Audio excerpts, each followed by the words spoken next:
Thank you. Awesome. So, um, hi, Becky. Hi, Susie. Thank you so much for joining me today. Absolutely. I'm ecstatic. Well, I would like you, if you would, tell me a little bit about your grief and what you would like to share with me today. My grief started probably 7.5 years ago when my mother passed away. And I think as grief goes, we kind of compound grief as it kind of stacks and layers on top of things. But I think that was probably the most poignant, the most difficult for me to accept was when my mother passed away. Tell me a little bit about your mom. She was amazing. Um, she I was just telling my husband this the other day, how amazing she really, really was, like the things that she did. Um, and it's taken me quite a while to get to that point because I was really mad for a long time. But my mother was a school teacher. She was a music teacher. She played at, I think, every church around us to make money. She taught piano lessons. She played organ. She was a singer. And she got sick and with rheumatoid arthritis, and it really stole her livelihood. She wasn't able, like the medicine that they could give her to help combat the disease made her sicker. In like she couldn't be around people that didn't have all of their vaccines and all that stuff because she had her immunities were greatly reduced. So when we would go visit her, I'm a school teacher. And when I would go and visit, we'd have to really make sure that we stayed kind of away from her so she wouldn't get sick. And so, you know, honestly, I think the grief started even before, to be honest with you, because there was so many things that her life kind of deteriorated in a way that she wasn't mom anymore. And as the disease progressed and she was more and more often in the hospital with pneumonia, she was like the 1% that got fungal infections or something in her lungs. And it was a time when we were really learning about rheumatoid arthritis and that how it affects your insides. And I was frustrated. I had a teenage daughter at the time, and I was really into my musical career, teaching, and I wanted her to be there for me. I wanted her to play. She was my accompanist because it's so great to have a parent or a sibling or a daughter or whatever accompany you when you're directing a choir because they feel it the same way. It's amazing. So there was a lot of things I was disappointed that she couldn't come to my concerts and she couldn't come when I was acting on stage and she couldn't always be there for the things. We had to come to her.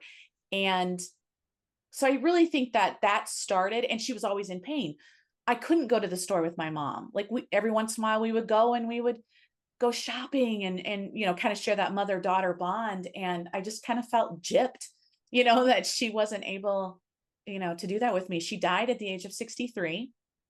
She was a paramount as far as musical knowledge and definitely my guru of who I would ask. And I distinctly remember the day she passed away. I remember coming home to the house, and dad was here and my grandparents were here and my brother. Um, and I remember giving my brother a hug and crying and saying, who am I going to ask musical questions to? She was my musical genius. And my brother looked at me and said, guess what, sis? Now it's your turn to be the musical genius. And I wasn't prepared. And as wonderful as that was, I wasn't prepared for the amount or maybe the magnitude of what that actually meant. I had to step into a different role. And my brother's older than me, but I was definitely the one that had to pick up the pieces. Yeah. Wow. Thank you so much for sharing. Were you there when your mom died? No, I the weekend she passed away on a Sunday. I was actually camping with a friend at the time, and I had left my phone in the cabin. And I remember going to see mom the day before I left. And my daughter at the time was home from college. It was the summer. And so I had gone to visit her quick and she was in bed that whole week. Like she was just getting weaker and weaker, but I thought it was a medication kind of thing. And then my daughter went to visit, and her and my dad did some like moving around of things, which was interesting because it was necessary after the fact, but they didn't know it at the time. And so I was 20 minutes away, and I left my phone in the cabin. I went to go take a shower, and then I was sitting outside, and I thought, I'm just going to be carefree. I'm going to leave the phone. And I got back into the cabin, and there was probably 20 messages or 20 missed phone calls. And as soon as I picked up my phone, my daughter was calling. And I'm like, what? I'm like, what is going on? And I barely had time to listen to a message from my dad that said something along the lines of, Becky, you need to call me right away. I don't think mom's going to make it. And I'm like, what? And my daughter was calling, and I remember getting on the phone with her, and she said, Mom, Nana's gone. And I said, and I was mad instantly because didn't know what else to be. And I said, what do you mean she's gone? I distinctly remember that. And I just kind of sat down. And here I am. And I feel guilty to this day because here I am. My daughter's like 20 years old. And she's having to relay this message to me. And so it kind of worked out in a way that the nurse that took care of mom at the hospital was also the mother of one of my daughter's closest friends. So they called this close friend who went to pick up Sammy and let her know, that was my daughter, and let her know what was going on. And then they brought her out to the campsite so that we could come back home. Because I knew I wasn't going to be able to drive by myself. So she came and got me. And I just remember this, when they say that there's this surreal thing that happens, like that's so true. I can't even, I just remember, how things can change in an instant. And I just remember kind of sitting down defeated and absolutely having no idea what I'm supposed to do. Just like, I just was in such shock. And then the trembling started, and just, yeah, I can't even explain the shock. Just you kind of numb. And I remember the person I was with at the time said, you need to go. Here's the bag. What do you need me to put in? Like literally, here's the next item. Here's the next item. Cause I couldn't even focus. And then gave me the bag. My daughter met me at the car. They got it. She called me and said, I'm out here. I went to the car, and I just remember shaking the entire time. And getting in the car and saying, all right, I have to focus now. So let's go. And then it was kind of like, what am I going to find when I get back to the house? Who's going to be there? I mean, then my mind wouldn't stop. Mhm. How long did that numbness last?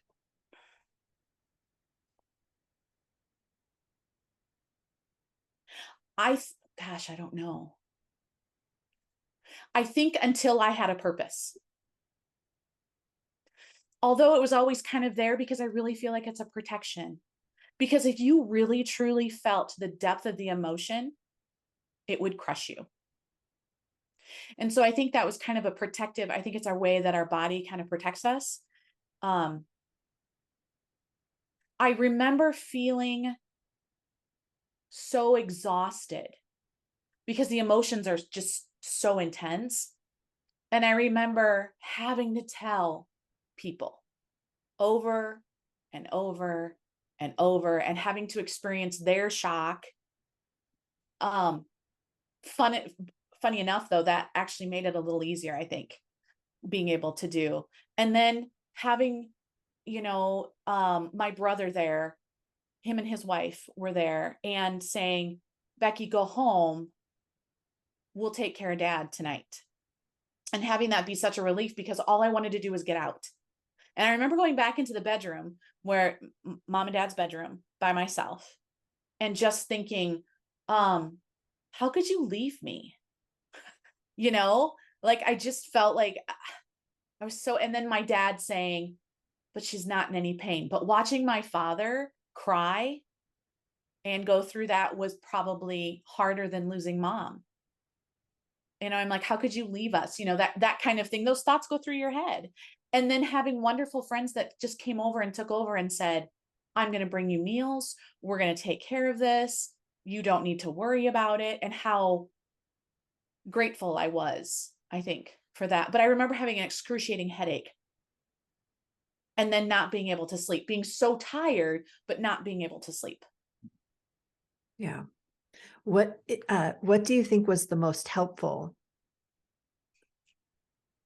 I think I relied a lot on my faith.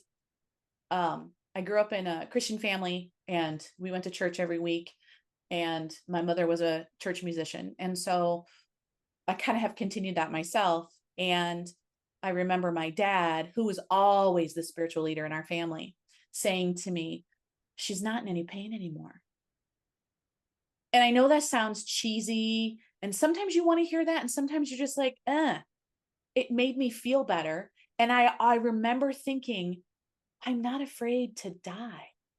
And that was the first time in my life I had ever felt that way, because I really was truly, I'm like, I have too many things I want to do.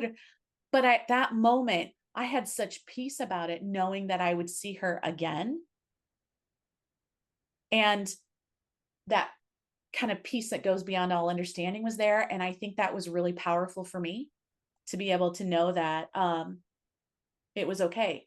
But do you know that I had dreams for probably a year to a year and a half after she passed? And this is going to sound terrible. Like, I remember having these dreams where she came to me in the dream and she was criticizing me about one thing or another. I don't remember. And I was so pissed because I remember in my dream thinking, we buried you. You don't get to just come back and forth. That's not fair. And I just kind of remember that.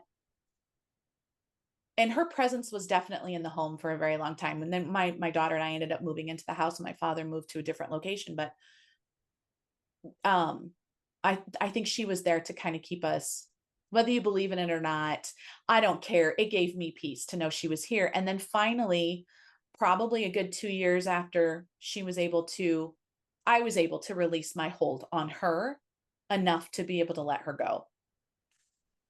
And the house kind of opened up to me after that. Before, I just was so angry that I had to deal with everything myself. And that really wasn't true. That's just what it felt like. Mm-hmm. Yeah, you took that responsibility. What advice do you have for someone who hasn't lost a parent yet?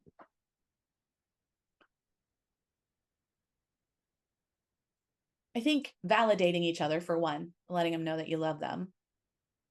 And I think knowing that death is just a part of life. It's just a transition. And it doesn't have to be scary. And it doesn't have to be awful. And I think when it's time, the Lord really will put people in place that will help you. I don't think you don't ever have to feel alone, because somebody will always, I just always feel like somebody will be there to kind of help. And I think you have to be compassionate with yourself and understand that your body will continue to grieve, even if you don't want it to. And that you have to be aware. I remember being extreme. I got sick 2 or 3 times that first year after my mom died. And I tried to outrun the grief. I threw myself into work because I didn't want to think about me. Because if I had to think about it at all, it wasn't going to go well. And you read in books like, oh, she just thought she wasn't going to stop crying and blah, blah, blah. It's true. I still think of it like a puddle. And my dad would say, you're not grieving. And I said, Dad, I am. It's just, there's this puddle, this deep, hurtful, painful puddle that I can only dip my toe in, because if I dip any further, I'm going to be consumed. And it's scary. It's Mhm. so, that darkness is so scary. But I think if you, any kind of a death or a severing in any kind of a way, it's different for everything. I've lost a grandparents and and friends, and it's different. And I still, I still tear up. That's the other thing to be prepared for. Sometimes the tears will just come for absolutely no reason. Yeah. They just do. And it's almost like your body is saying it's okay to let a little more grief go. And I know that through the music for me, the music was really what allowed it um to kind of leave the body maybe. I don't know if that's really the way to say it or not. I just remember it took a long time before I thought, "Oh, this kid said something really funny. I can't wait to go home and tell mom." Those Yeah. little things that starts to go away, and it doesn't hurt as much as time goes on. It's still there, but it's not that punch in the gut or that fear, I think. Mhm. So I think just being compassionate with yourself, and that your journey through grief is not going to be like anyone else's. Yeah. Everybody is different, and it's okay, because I know I wanted to hurry it up. I want to be done with this. And it doesn't, it does, it'll be there when it needs to be, and it'll leave when it needs to, and that's okay. Mhm. About how long would you say the intensity of the grief lasted? Oh, I don't know that. I honestly can't say. Um, I think it was really, I think the intensity was really, really within that first year, but I would say even within the first like 6 months, probably. And then um, it kind of ebbed a little bit. But then I think every new experience after that, major holidays, I got a new job, things like that kind of bring it back to you. And then it's just kind of slowly drains away. I don't know if you can really put a time limit on it. I don't know. It's kind of like when you go through a divorce and you're so angry at first. And then one day you wake up. I don't know how long it is, but one day you wake up and you're not as angry. And I think that's what happened with me. The ache wasn't nearly as intense. It wasn't the first thing I thought of every morning. And it wasn't the last thing I thought about every night before I went to bed. Earlier, when you were talking, you said you were angry. You were so mad. Why were you mad? Well, how could she leave me? Mhm. I needed you, mom. I need you. How can you leave me?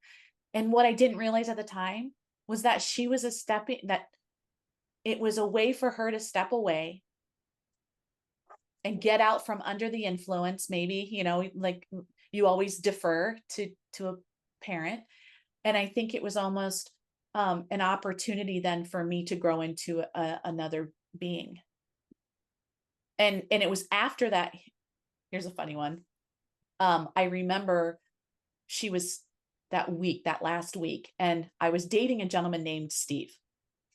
And she said, "I think Steve is your angel." And I thought, "What are you talking about? This guy is a dork. Like, I am never going to be with this person." And it was probably a year and a half after she passed, I met another man named Steve, who is my absolute rock and my husband now. And, I thought she was right. She didn't know it at the time, but she was right. He was my angel. So, and I remember too that night that she passed away, I lived right behind the funeral home where she was. And I woke up in the middle of the night and I heard like a little on the piano downstairs. And I don't know if it was a mind thing or whatever, but it was almost like she was saying, "It's okay. I'm okay." Because if she had ever come to me in my dreams, I would have freaked out. I would not, like, that would not have gone well. But um I really feel like when energy is moving and there's I don't care what it is, if it's within my own brain or what, but that gave me peace. It still took me a month, I think, before I could sit down and play at the piano. It was Yeah. just too much. It was too much. And I cried and I cried and I cried. Yeah. But there are moments when I feel her right next to me. Like I was trying to learn how to play the organ and I could feel her right there. And there's other time, and I can't even express to you what it is. Like when my daughter got married, I knew she was there. There's just, other things, or that she was kind of tapping me on the shoulder saying, I knew you could do it. Hmm. That's lovely. Okay, so what would you recommend someone say to another person who's grieving like you were? We always want to ease their pain when someone's grieving, I think. And for me, it wasn't really about what was said. It was more about them coming and helping when I needed it. I think the biggest thing for me at mom's wake the night before when we had the visitation, there was all these people, like a ton of people were there. And she had been really closed off from society for probably 5 years. And I said to my dad, people like us. People like it. What? People like us, Dad. And he laughed and he said, well, yeah, they knew your mom. She was a teacher. And I think them sharing their stories with me and about how she helped them or how she was able to further their career in music or give them the confidence to do something more, or that probably was the very best. Just being able to share those beautiful stories, I think that really, because it made me just grateful that I got to have her as my mom. So yeah, I think that's probably the best. I love that. Well, Becky, thank you so much for sharing your story. I really appreciate this. Is there anything else you want to say before we wrap up? I got nothing. I know it's hard to believe, but no, I appreciate you having me on. It's anytime. I think you're going to be able to help people understand a little bit what either they can identify with what you went through, or maybe just have a little bit of a heads up for what's to come. I also want to add one more thing. I think people are afraid to tell or to feel the so-called negative emotions because you're not supposed to talk bad about them. You're not supposed to, but I think that's just part of it. I think you go through all of the emotions and that's totally normal. And it affects everybody in the family differently, which is sometimes hard to handle, but just understanding that everyone is different and to have that compassion for yourself. Great. Thank you, Becky. Thank you, Susie. Okay, I don't need to keep recording. No, you can Well, stop. hold on a second. I don't even know how to stop the recording. You just go up to the Oh, I recording. got